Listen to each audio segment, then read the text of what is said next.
Okay, good morning dear. So for last class we completed up to page number 100 law against child marriage, isn't it? So today we will start with the same page, caste and social reform.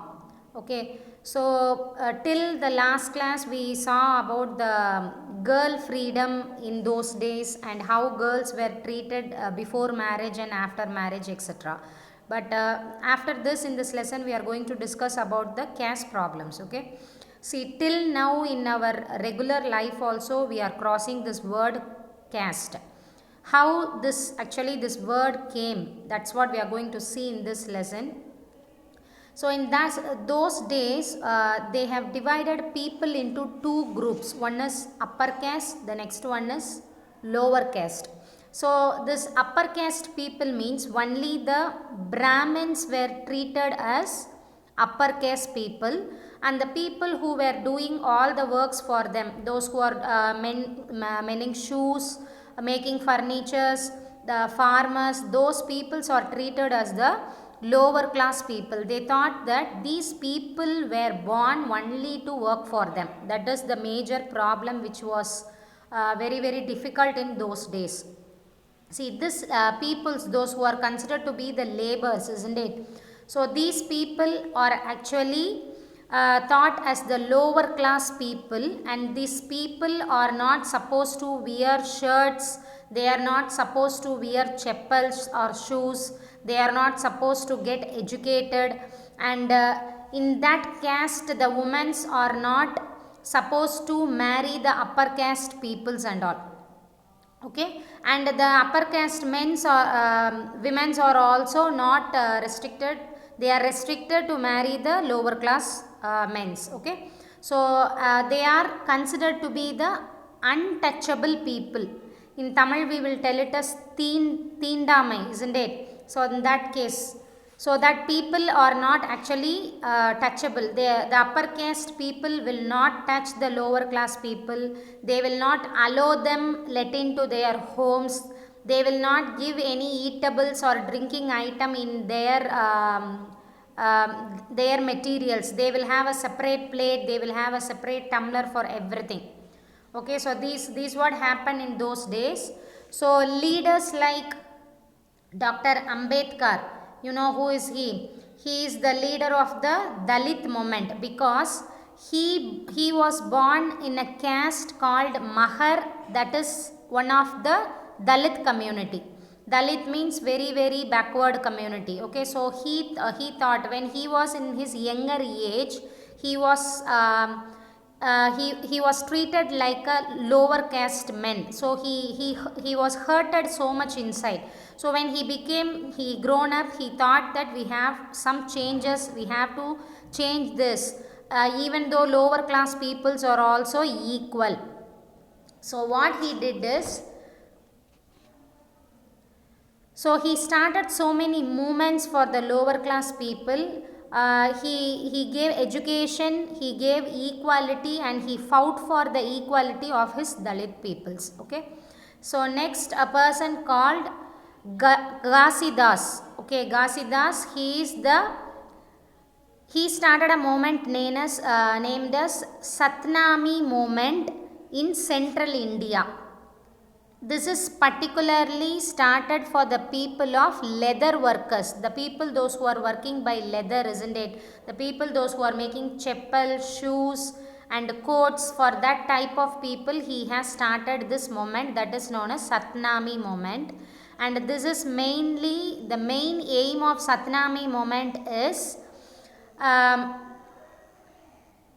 there is only one caste, one religion, one God, and all the people are equal. This is the main goal of Satnami movement. It was given in the same paragraph. If you read this paragraph, you will be able to see that oru jati, oru madam, oru deivam, like that it has been given. One caste, one religion, one God for humankind. This is the main aim of this movement. And one more person named Gulam Giri. See, the photo has been given in page number 103. He was also fighting against of untouchability and the laboring caste. See, as I told you before, this lower caste people is treated as only they are born for working. They doesn't have any rights to come up. They have born only, for example, if a shoemaker's son is there or daughter is there means they should follow the same work when they are growing up. They are not supposed to educated, they are not supposed to go to any other work. If a farmer is there, his son or daughter must do only farming work. If a cobbler is there, his son or daughter is to only work as a cobbler.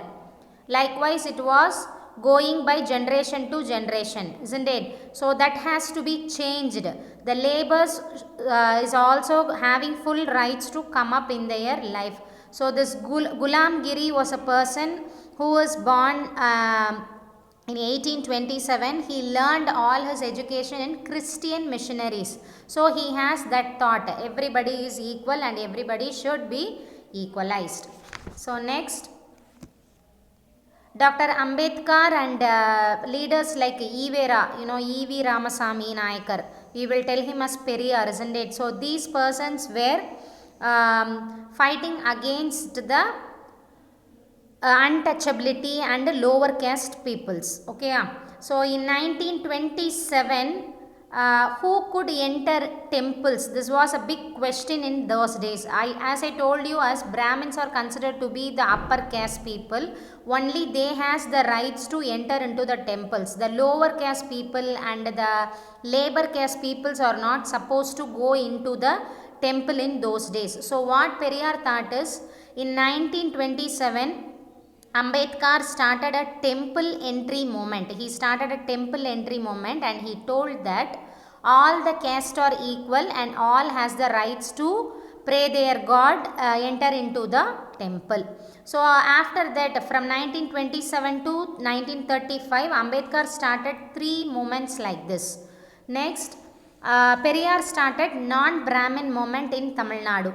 So this is for this Periyar actually joined in Congress, and he directly started criticizing the Hinduism, the Brahmanism, by means of talking about Bhagavad Gita, Ramayana and everything in the public places also.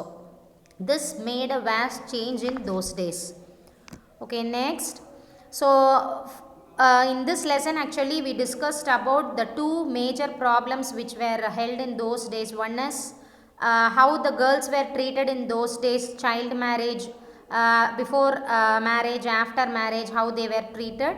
The next one is upper caste and lower caste peoples, how the lower caste people were treated in those days. So to change all these things, how many movements were started, like Brahmo Samaj. It is given in page number 106 and 107. Brahmo Samaj, Prarthana Samaj, Veda Samaj, Aligarh movement and Singh Sabha movement.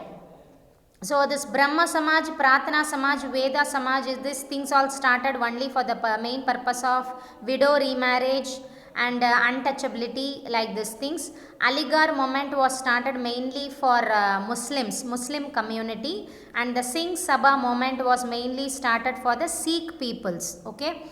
So next, it is not told that only in India this kind of things were being followed. Even though in Western countries like Europe and everything, they followed this type of backward movements.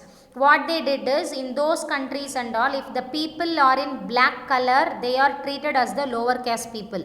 If the people are in white color, they are treated as the upper class people. So these things has been changed in the upcoming days. Okay ma. So if you have any doubts in this lesson, you can contact me in the group. With this lesson has been completed. The notes will be given in the next lesson. Okay.